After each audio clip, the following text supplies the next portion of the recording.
Hello friends, welcome to my channel. आज हम बात करने वाले हैं नाथ बायोजेंस के बारे में। काफ़ी टाइम से ये स्टॉक मेरे पास पड़ा है और सेकंड नंबर पे है जिसमें सबसे ज़्यादा मैंने इन्वेस्ट किया है। ठीक है, तो ये मतलब मेरे टॉप जो लिस्ट है उसके अंदर ये सेकंड नंबर पे आता है जिसमें ज़्यादा से ज़्यादा इन्वेस्टमेंट हो गया है। ठीक है, तो फिलहाल ये स्टॉक आगे कैसा है, मेरा क्या प्रॉफिट है क्या लॉस है, सारी चीज़ें मैं आपको दिखाऊंगा। और ये फंडामेंटली कैसा है, तो सारी डिटेल हम देखने वाले हैं। तो वीडियो एंड तक देखो और वीडियो अच्छा लगेगा तो ज़रूर चैनल को सब्सक्राइब करना। तो सबसे पहले यहाँ पर आप देख सकते हो इसका वेबसाइट, और वेबसाइट पे आपको नज़र आ रहा होगा कि ये कंपनी का बिजनेस क्या है। तो एग्रीकल्चर रिलेटेड ये कंपनी बिजनेस करती है। इसके बारे में काफ़ी बार मैंने बता चुका हूँ, जो नए लोग हो गए उनके लिए ये चीज़ मैं रिपीट कर रहा हूँ। ठीक है, तो यहाँ पर ये बीज बनाने का या बीज प्रोड्यूस करने का काम करती है। यहाँ पर देख सकते हो नाथ सीड्स। ठीक है, और यहाँ पर जितने भी चीज़ें दिखाई है उन सबके बीज ये कंपनी के पास होते हैं, ये बनाती है और यहाँ पर उनकी मैन्युफैक्चरिंग होती है। तो ये देख सकते हो ये फार्मर्स के लिए काम करती है। लगभग 40 साल से ये इंडस्ट्री के अंदर है, यहाँ पर देख सकते हो।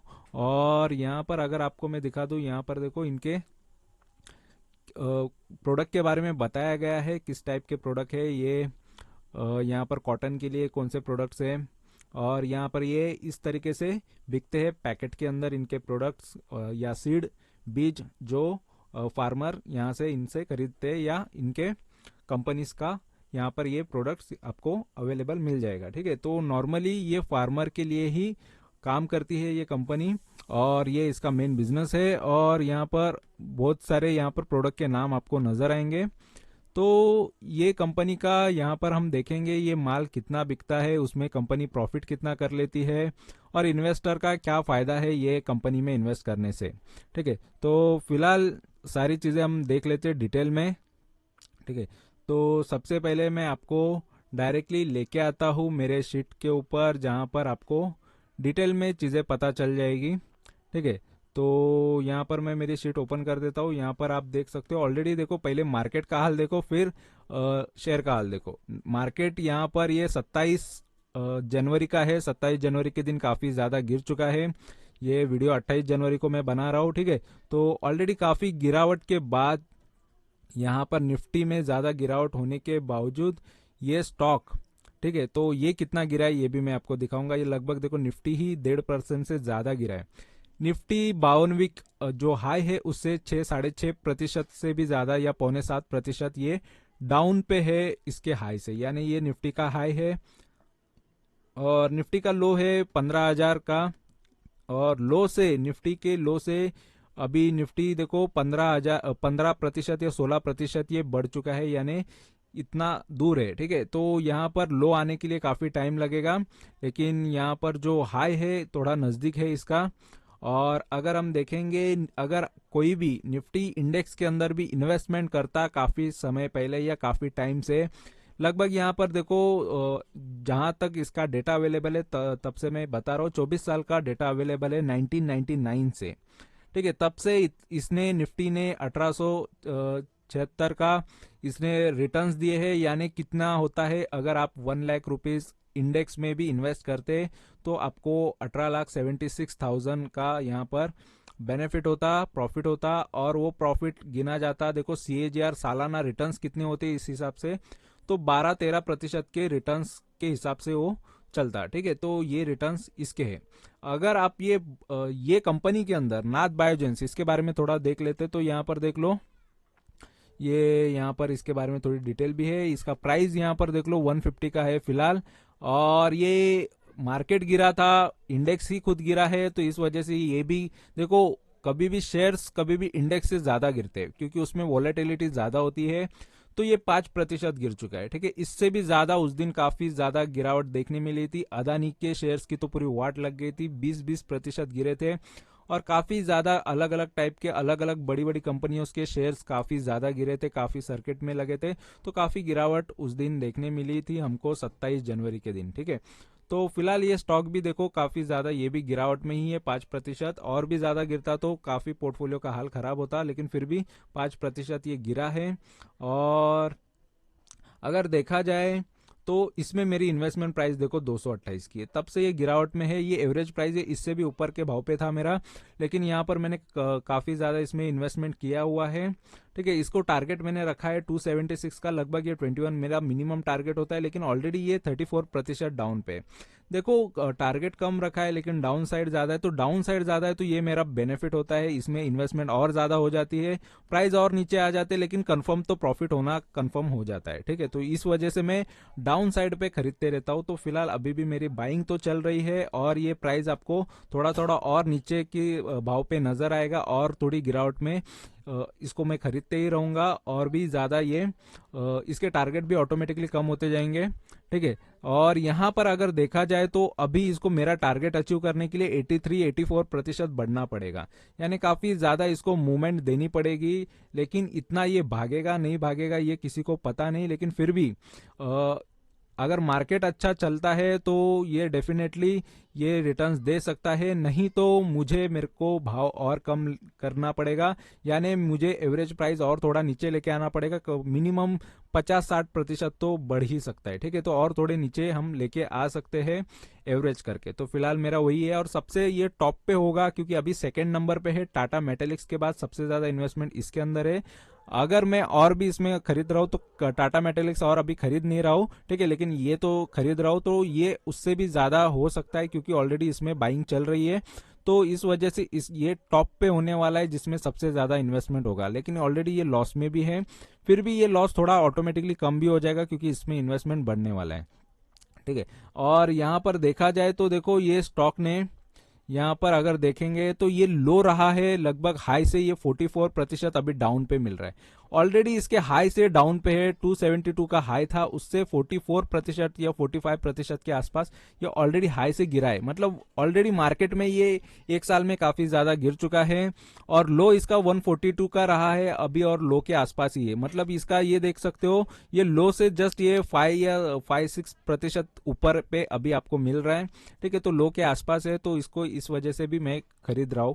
और यहां पर देखा जाए इसका पी नहीं बता रहा है। पी ना बताने के पीछे वजह होती है कि नॉर्मली अगर थोड़ा कंपनी लॉस कर रही है 2-3 क्वार्टर से, तो यहां पर पी नहीं नजर आएगा उसका ऑटोमेटिकली। यहां पर प्राइस टू अर्निंग यहां पर नहीं शो होता है। ठीक है, और यहां पर अगर देखोगे ये स्टॉक के अंदर 9 साल का डेटा यहां पर अवेलेबल है, तो 9 साल से इसने 517% के रिटर्न दिए हैं। अगर आप गूगल से भी देख सकते हो ये चीज, 2014 से इसका डेटा अवेलेबल है। इस वजह से 9 साल के हिसाब से इसने 517 यानी 1 लाख रुपए का 6,17,000 बना देता। ये काफी अच्छे रिटर्न है, 5-6 गुना इसने पैसा आपका बना दिया है 9 साल के अंदर। तो ये भी रिटर्न काफी अच्छा ही माना जा सकता है। देखो निफ्टी से तो ज्यादा रिटर्न इसने दिए है 22% के हिसाब से। इतनी गिरावट दे रहा है फिर भी इसने अच्छे खासे रिटर्न इसने लॉन्ग टर्म में तो दिए हुए।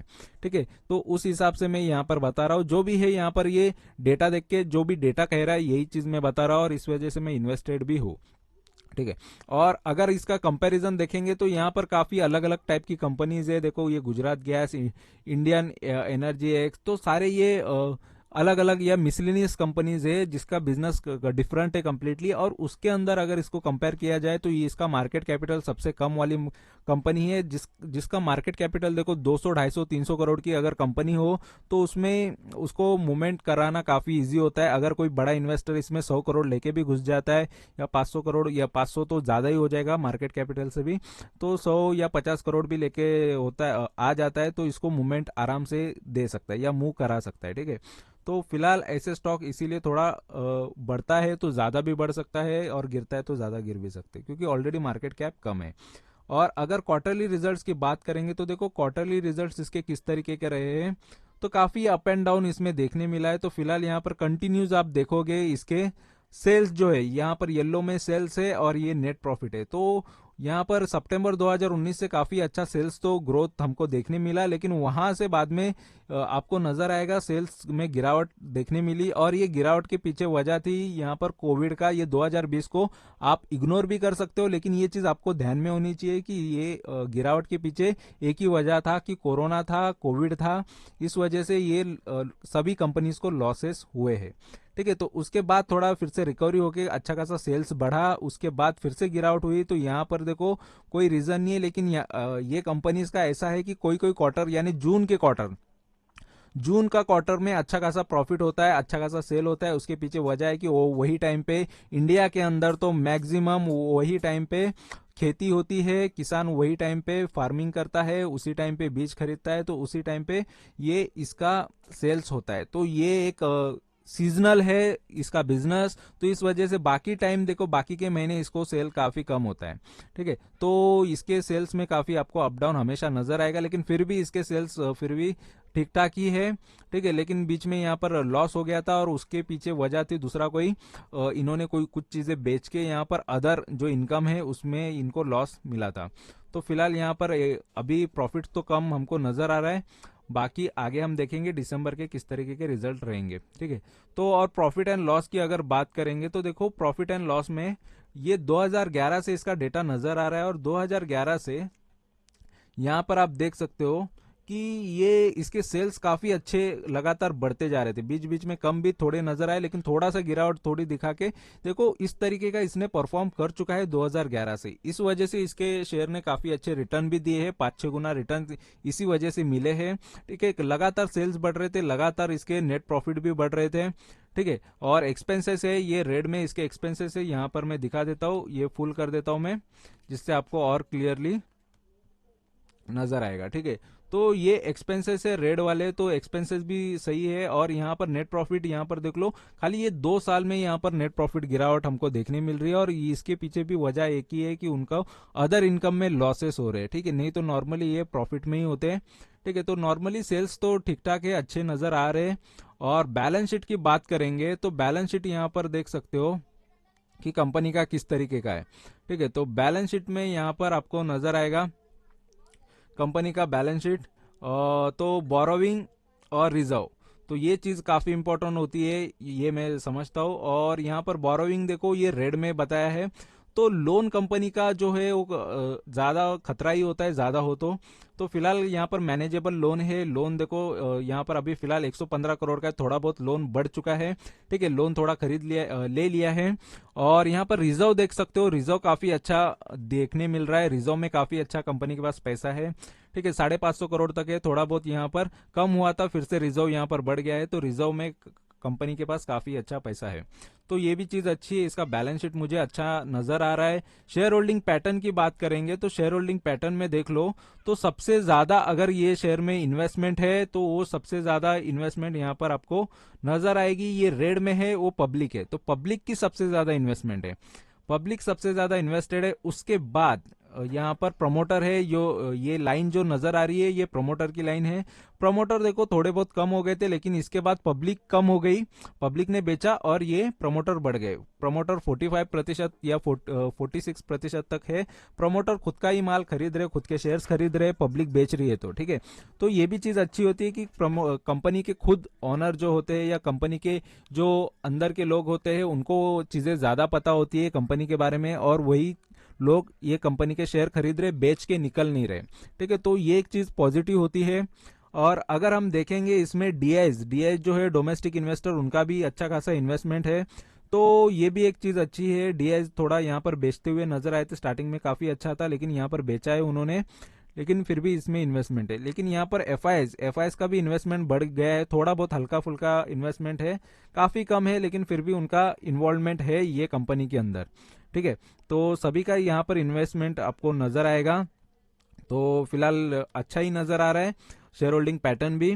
और फिलहाल यहाँ पर ये कंपनी के बारे में मेरा क्या कहना है, देखो मैं यहाँ पर ऑलरेडी खुद इन्वेस्टेड हूँ, और जो जिस कंपनी में खुद इन्वेस्टेड रहता हूँ उसी के बारे में मैं बात करता हूँ। ये मेरे चैनल पे आपको ये नजर आएगा, नॉर्मली कोई भी किसी भी शेयर के बारे में बात करके जाता है, लेकिन यहाँ पर मेरे चैनल पे आपको यही नजर आएगा जिसमें मैं खुद इन्वेस्ट करता हूँ, वही कंपनी के बारे में मैं बात करता हूँ। ठीक है, अगर वो स्पेशल रिक्वेस्ट पे होता है तो ही दूसरे शेयर्स के बारे में बात करता हूँ, नहीं तो नॉर्मली सिर्फ और सिर्फ मेरे शेयर्स के बारे में बात करता हूँ, जो मैंने परफॉर्म करके प्रॉफिट्स लिए हैं लाइफ में, वो सारे शेयर्स के बारे में बात करता हूँ। तो फिलहाल यहाँ पर आपको नजर आएगा, देखो ये जो शेयर है नाथ बायोजेंस के बारे में काफी बार वीडियो डाल चुका हूँ, लेकिन फिलहाल अभी की गिरावट की वजह से ये वीडियो बना रहा हूँ। और फिलहाल बहुत लोगों के अंदर पैनिक होता है, डर होता है, तो ये थोड़ा दूर होना चाहिए, थोड़ा माइंड रिलैक्स होना चाहिए कि आपके साथ और भी कोई है जो खुद भी प्रॉफिट कर सकता है और प्रॉफिट किए हैं, तो ये रिकॉर्ड्स भी मैं दिखा दूंगा उन लोगों के लिए जिनको भरोसा नहीं होता है। ठीक है, तो यहाँ पर देख सकते हो ये मेरा ऑटोमेटिकली आता है कि ये डाउन है, इस वजह से भी इसको खरीदना चाहिए। और रिकवरी देखो इसने काफी कम की है, तो इस वजह से भी इसमें बाइंग बनती है, तो इस वजह से इसमें बाइंग में कर रहा हूँ और आगे इसमें और भी अच्छा प्रॉफिट हो सकता है फिलहाल। ठीक है, तो यहाँ पर देखो मैंने जितने भी प्रॉफिट्स लिए उसके रिकॉर्ड्स यहाँ पर सामने है, और ये सारे शेयर्स के वीडियो है, और जिसके वीडियो नहीं है उसके धीरे धीरे वीडियोस आते जाएंगे। ये सारे शेयर्स में से मैंने प्रॉफिट अच्छा खासा प्रॉफिट लिया है। यहाँ पर ये बुक प्रॉफिट यहाँ पर नजर आएगा आपको, ये सारे बुक प्रॉफिट है, कितने प्रतिशत लिए है सभी ये रिकॉर्ड है, और काफी बड़ा रिकॉर्ड आगे बनते जाएगा, ये चैनल पे आप देखते जाओगे। ठीक है, तो ये चीजें जो खुद के एक्सपीरियंस है वो सारे शेयर्स कर रहा हूं मैं। और ये देखो शॉर्ट टर्म लॉन्ग टर्म के हिसाब से लिए है, इंट्राडे नहीं है, नहीं तो इंट्राडे अगर होता है तो उसमें काफी अप एंड डाउन, काफी प्रॉफिट लॉस होते हैं, लेकिन यहाँ पर ओनली प्रॉफिट नजर आएगा क्योंकि मैं थोड़ा वेट करके प्रॉफिट लेके ही निकलता हूँ। ठीक है, तो फिलहाल ये स्टॉक के बारे में जितना भी बताया, जो भी बताया है, ये मेरे पर्सनल है, और यहाँ पर ये स्टॉक में से भी अच्छा खासा प्रॉफिट लेके निकल के दिखाऊंगा मैं आपको। तो यहाँ पर मैं दिखा देता हूँ, देखो बीएससी पे सबसे ज्यादा ये, अगर ये स्टॉक के बारे में अगर आप देखोगे तो इसकी डिलीवरी भी काफी अच्छी उठाई जा रही है, इस वजह से भी बाय का यहाँ पर कॉल बन सकता है कि देखो लोग डिलीवरेबल क्वांटिटीज है, मतलब वो खरीद के अपने 2-3 दिन या 10 दिन 5 दिन के लिए होल्ड कर रहे हैं, या आगे ज्यादा टाइम के लिए होल्ड करना के लिए वो खरीद रहे, तो काफी अच्छी क्वांटिटीज यहाँ पर खरीदी जा रही है डिलीवरी के बेस पे, तो ये भी चीज अच्छी है। तो ये देखो जो भी डेटा यहाँ पर बता रहा हूँ, सारे डेटा आपके आंखों के सामने उस हिसाब से ही है।